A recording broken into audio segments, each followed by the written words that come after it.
TV's Gems of Goa. I'm Alicia Fernandez. Well, in today's episode, we have with us somebody who has made Goa proud in doing something which is very unique and something very different.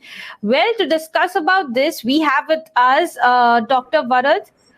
Hello, doctor. Welcome to Prime TV. If I can call you Dr. Varad now. It's okay. You can just call me Varad. Thank you. Varad, to begin with, tell us about this unique thing that you have come up with, first of all. So basically, I feel the uniqueness is only because it is a new technology which is not that spread in Goa. But Correct. To be very frank, it's not that unique. A lot of people can get into it. If you have your research, if you have your studies rightly on it, it is easily doable. I mean, not easily doable, but if you have a research proper, if people would like to think on it, you can do your research and get it done. Definitely. So to begin with, it is called as a doctorate in UAV, Unmanned Aerial Vehicle. So what exactly includes in this? So if you can just tell us. So basically, by Indian law, it says anything which is flying and unmanned is illegal. So if you go by words, then even kite is illegal because kite is flying and it's unmanned. So that's why there's an agency called DGCA, Directorate General of Civil Aviation. So which have defined different rules. So the drones or whatever is flying is categorized in different things: nano, micro, mini. So basically, in a layman's language, it's below 250 grams, from 250 grams to 2 kgs, from 2 kgs to 25 kgs, 25 kgs to 250 kgs, and 250 kgs and above. Okay. So in case you are flying something in that range, there are different rules. Like you can have a camera on it, you can fly to a certain height maybe. So there are different rules for different categories. Okay, so now if we have a closer look at your PhD, it's I think you're the first Goan to do something like this at the moment. So if we could discuss about it, like how did you go about and what was it that made you think about this unique topic? No, so basically I've been flying. I might be the first Goan to have a drone, but I was flying drone from very long time. So I had a lot of studies in it, and plus in my studies after 10th I did my diploma in electronic engineering, my diploma in electronic communication in Shipbuilding College Vasco, ISBT. So that's how I was stronger towards electronic side of it. Okay. So then I anyways wanted to do a further studies. So I thought, let's combine both. Let's combine my studies and my profession of drones, and then I did together. Because I was never towards theoretical studies. I was always towards practical studies. Oh, okay. But this is a very unique topic. Like you said, maybe in the entire India also, this is something which is very distinctive. So how did you plan to go about with it? What were the challenges that you came across? The biggest challenge was to do a PhD when you have your research ready. To approve your thesis or pen down your thesis, you need a guide. Okay. Because PhD is not actually studies, it's not a course, it's your research. You need to do your thesis on your research and it has to be unique. So basically, if it's your own research, then only you can do your thesis and submit to your college. So basically, when my college told me I need to find a guide in UAV, I was not finding a guide at all. Like there was nobody on, at least in Google or any search engine, who has mentioned that he has done PhD in UAV. So I was not finding a guide at all. So I don't know. There might be somebody who is not on social media, who might be not registered on Google. That's why he must be hiding somewhere, you can say. But I was not finding a guide. So basically, I had to take a guide from substitute. You can say a substitute segment. So basically, then I had to talk to Mr. Phadke from Bombay, who has done his PhD in electronic communication, which is closer to the UAV theme. So then I would take him as a guide and then submit my thesis. over UAV. Oh, okay. So you're saying the biggest challenge right now has been finding a guide. So what was your Yes, findings kind of. that you came across while doing this research? Any major findings that you have come across?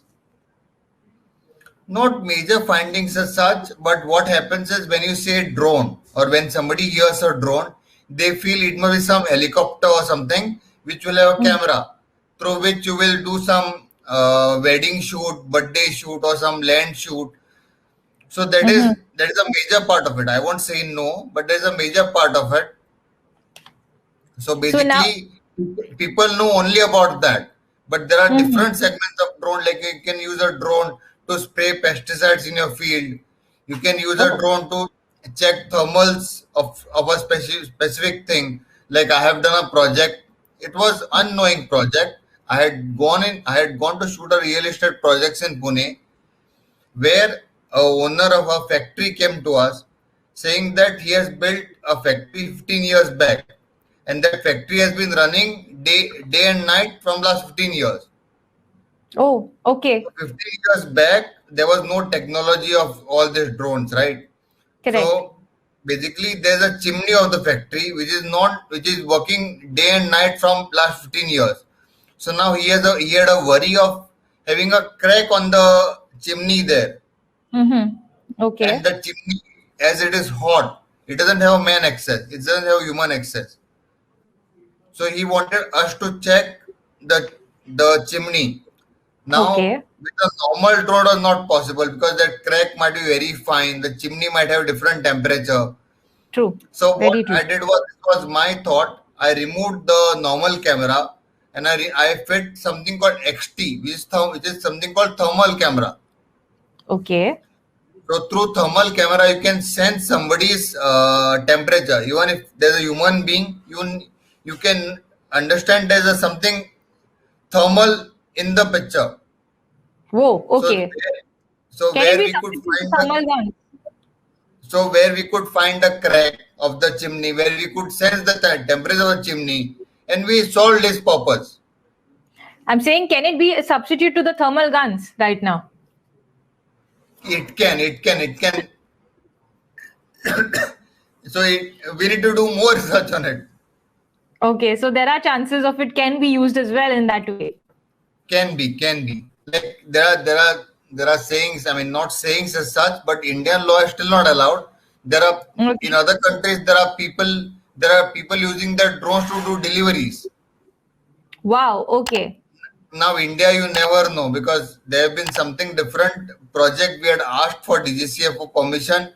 DGCA Okay. replied saying, "We how would we know that? Will you lift a ball with the drone or will you lift a bomb?" Oh, okay.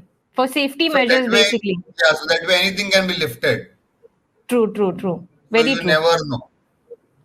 Okay, so now when you are, I think coming to this itself, during the previous lockdown, you have worked very closely with the police department, right?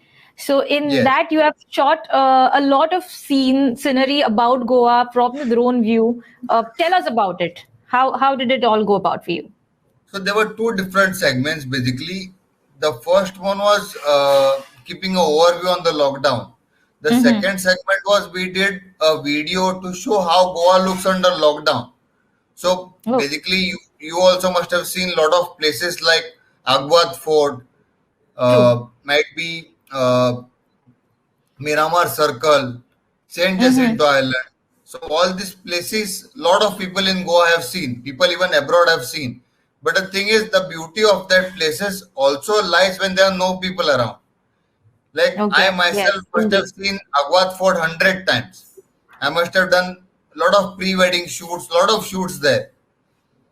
But I myself, in spite of owning so many drones, I myself have never seen Agwat Fort without anybody there. Oh, So we okay. try to show people how those places look under lockdown when there's nobody around. Like we check that video. Yes. Do we have that video? Can we maybe have a look at it? I do have that video. So this basically video we did in association with Goa Police because Okay. we obviously had to take permissions of the places. Like this is Atal Setu. Nobody must have seen Atal Setu like this. There were very less people that time traveling. True. How old is this now? Entire thing? This is, I think, last May, June we shot it. Oh, okay. So now these are two Kurchara bridges. This is Betalbatim beach. So you can see a beach. I don't think so. Anybody must have seen a beach. Wait, let me just pause it. I don't think so. Anybody must have seen such a popular beach without you cannot see anybody there on the beach. That's so I correct. don't think so. Anybody must have seen something like this, some beautiful beach like this without anybody around. So this is what our purpose was, to show specific important places to people, but we in lockdown. So how do those places look under lockdown? That was the purpose. Now this is Maruti Temple in Kurcharam.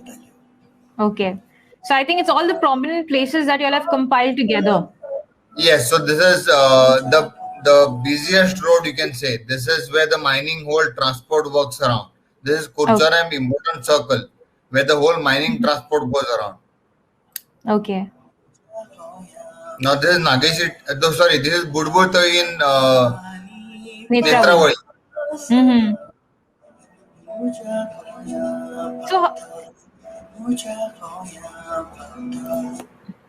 So Varad, how long did you take maybe to do this video, and what were the challenges that you came across while doing this video? The challenges were to get permission, but because Goa police was at the back, so it was all sorted. It took us around 5-6 days to do the whole video. Now this is Jacinto Island, St. Jacinto Island. Okay. See how beautiful it is. Nobody must have seen Jacinto Island in this angle, without people, without it being crowded.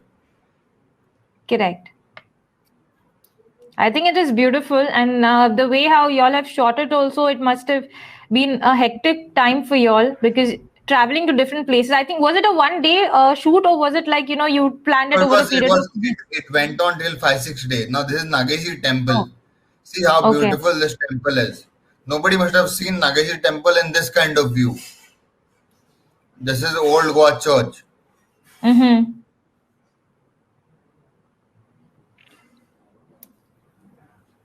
Definitely. I think these are all the places of touristic places which I'm sure people must have not seen in this view, and such beautifully shot actually with so less people. This was entire main lockdown period, right? Yes, absolutely. Which is beautiful, which is really beautiful. So Varad, if you could maybe tell us more about in terms of how sorry to interrupt. This is Aguada Fort. I myself have never seen Aguada Fort, so beautiful fort, without anybody being there. See, you cannot see a single person in the fort. Now this is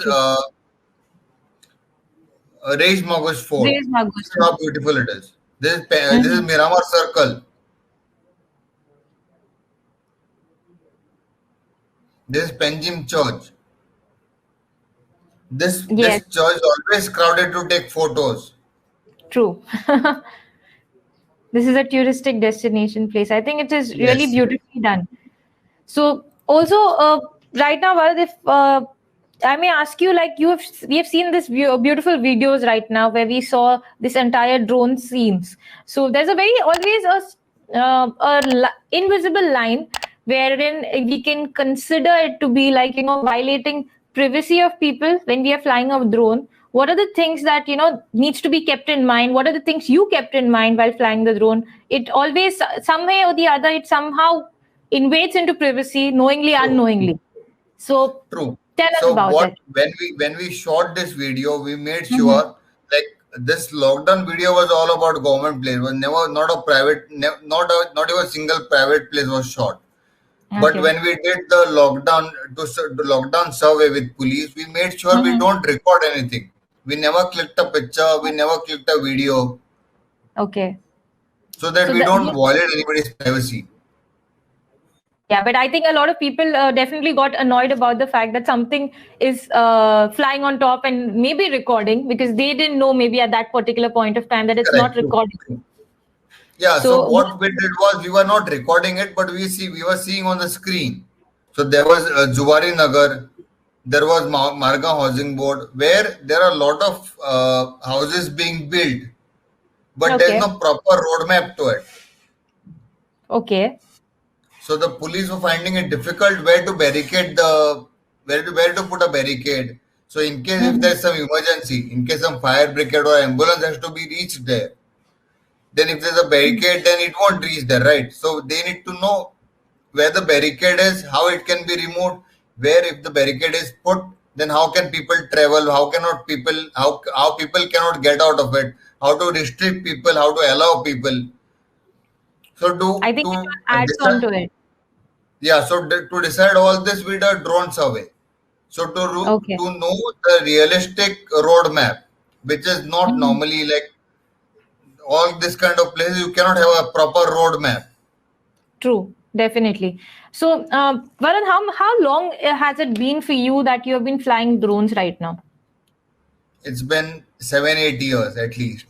7-8 years. So I think it is like almost like I think you've taken it as an entire hobby, which has converted into a profession at the moment. Yes, absolutely. Because I always wanted to do even a project of my, like we had to do in diploma, we had to do a final year project. Okay. I thought of doing drone that time as a small toy project, but that time also issues were stricter. The rules were very strict that you cannot fly anything. So in this entire 7 to 8 years time period of yours where you have been flying drone, what has been your most memorable experience flying a drone?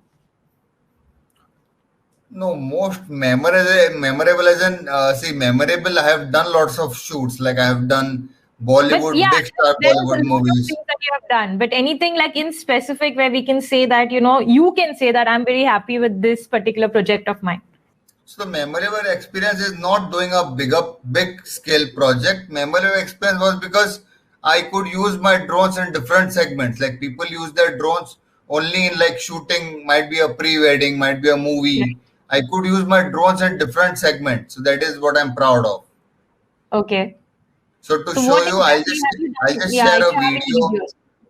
Yeah. So this is basically something called Dvijing Festival, which happens in Assam. Okay. So basically how we have Lokotsav here. So here now this festival, there are around 500 stalls, and when we went there, we realized the ground is like 3 kilometers of area. Oh, okay. So and around 500-600 stalls. Like in Lokotsav, we have around 100-150 stalls. Here there were 500 stalls. So we cannot put a so big sound system to announce. Correct. So then I came to the solution. I got a speaker, an announcement speaker, a megaphone attached to my drone, and then we could fly a drone. If you can see here, we could fly a drone near to that place, and we could announce whatever we had to announce. Like might be traffic thing, remove the car, or open your stall, close your stall, or whatever the instruction were. So here over the so big ground, we could announce things. So I think it is like the multiple usage of it. Yes.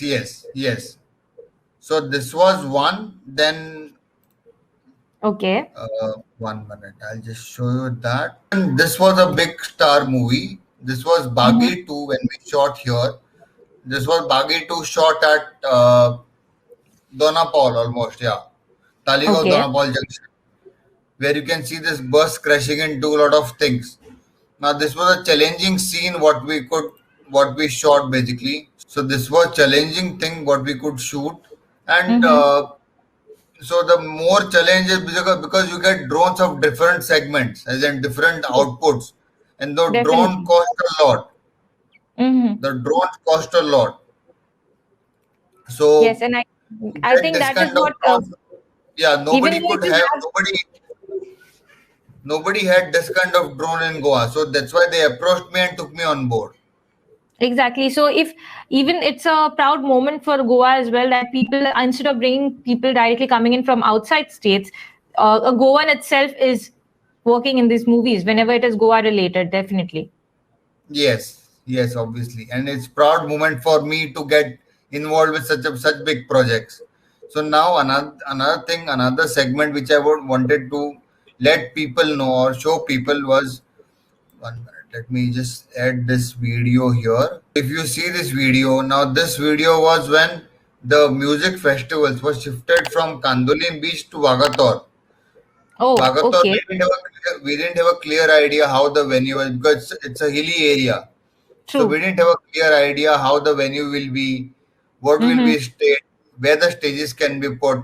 So I did this survey kind of, where we could actually place all our stages, all our settings, all our sets properly on the ground. So we know how the venue is. So this might not be possible without a drone. True. So that's where I feel proud in being a part of such a different kind of use of drone. Not only the shoot kind of, but maybe a Bollywood movie, aerial segment, a thermal thing what we discussed, a speaker which I could use in Assam Dwijing Festival. I think the variety of it makes it more special. Yes, absolutely. And also, Varad, I think even if you have the best of equipment, if you don't have the person with the right skill set, it doesn't work. It doesn't work in any possible way. And I think you're doing a fantastic job. Well, before you leave, you're running short of time. Any particular message that you would like to give to the people of Goa? A particular message, and please use quality drones, because see how we use our four-wheelers is basically by mistake. If you lose control over the speed or lose control over steering, it can cause a very big damage.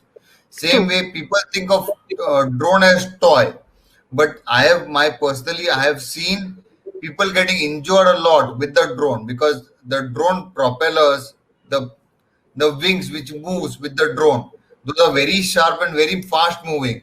So it can even give you a big cut on your finger when you're holding the drone.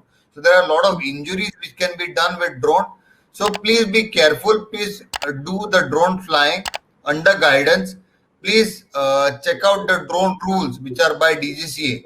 Don't change the route. Don't cross the limits. Don't go illegally in flying drones. Permissions are very important.